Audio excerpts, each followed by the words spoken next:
what you remember about the early years, and then transition into your presidency. Sure. Well, I'm Wim Wiewel, and I'm now the president of Portland State University.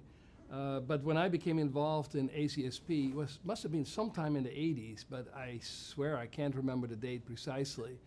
You know, our program, it was called the School of Urban Sciences in the early 80s.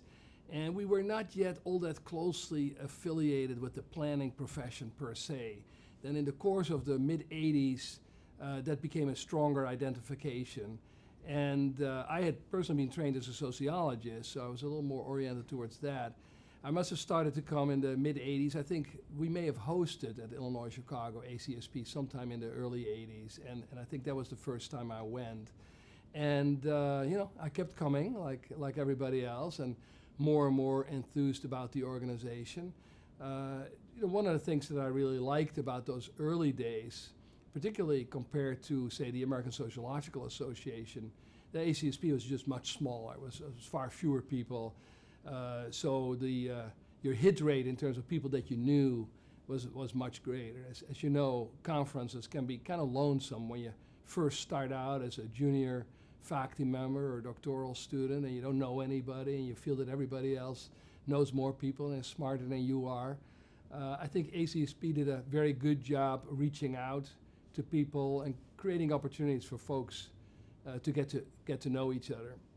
So I can't remember what set of circumstances really led to me being involved in the governance of the organization. I think it was Sandy Rosenblum, really, who was in the end my predecessor as president of the organization.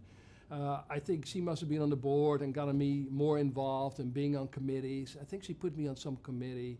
She and Jeannie Burge, actually, those were the two that I remember were sort of my godmothers in terms of the governance, at least. So they got me on committees, and from there, obviously, given the fact that I'm now a president, somehow or other, I guess I don't mind taking on leadership roles.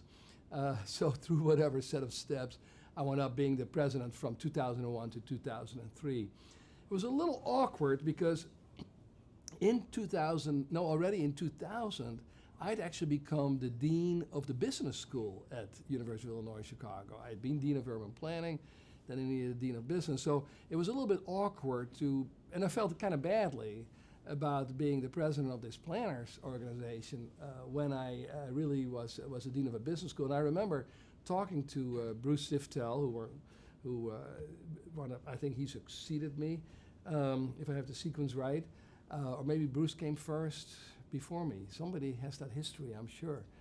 And I asked him, is this a problem? Should I just not do this role? Because and everybody agreed, no, I should do it. And I enjoyed it. It was a time of turmoil, as I think it always is in the profession.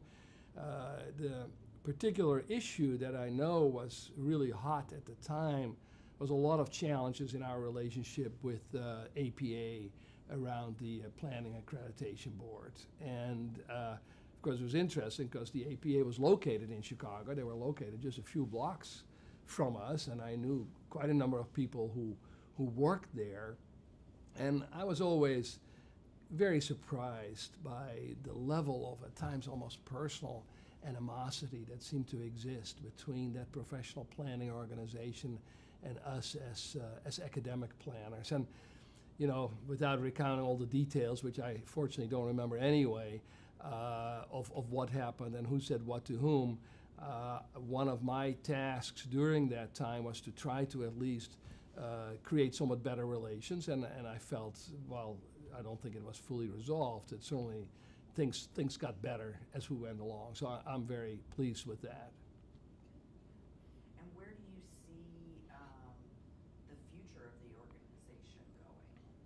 Well, I was just thrilled. I have actually not been at a conference since about 2003 or 2004, because then I went off to become a provost, and I really didn't have time to come to the planning conference anymore. And so I'm back now after about 13 or 12 years. And first of all, to see the growth, the conference is about 50% bigger than it was when I last saw it. the number of students who now are participating in the conference, and just the breadth of the papers. It's fascinating. And I gotta say, when I just see all the titles, I say, yeah, that's still the stuff I love, even though I don't get to spend a lot of time on it anymore. But like every second paper sounds interesting to me. So I think the profession and the conference have developed in a wonderfully positive way, and I think Donna Dodd certainly deserves a lot of credit. We started working with her sort of during the time I was on the board, and she's just, in my view, been a tremendous asset in organizing the conference. So I think it's been developing very well. I do think, and I'm going to talk about it a little bit in my keynote address, that planners as a discipline, as an academic field, have not, on the whole, stepped up to roles in universities that they should. The kind of challenges that higher education faces, the opportunities that universities have to make a big difference, I just, on the whole, there are always exceptions, do not see planning departments in the universities stepping up and playing nearly as big a role as they should, given the kind of skills and insights that planners have. We understand cities, we understand process, we understand differing interests, we understand creating progress out of divergence. We understand how you go from theory to actually getting things done. And those are all challenges as higher education and the nation as a whole goes through an incredibly tumultuous time. And I just don't see planners writing the op-eds, being on television, stepping up in a way that really plays a leadership role. And that's not for everyone. Not everyone has to do it. Similarly, I don't see planners stepping up to leadership roles in the institutions themselves. I was just talking to some people yesterday. I think I'm the last planner president once, and I'm stepping down from the presidency at the end of this academic year.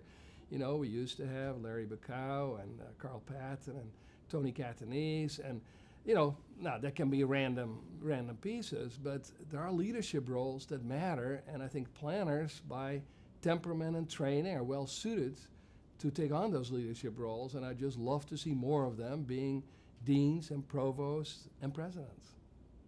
Good. I think that's a great ending, unless you have anything Nope, else to that say. sounds good to me. All right. All right, okay.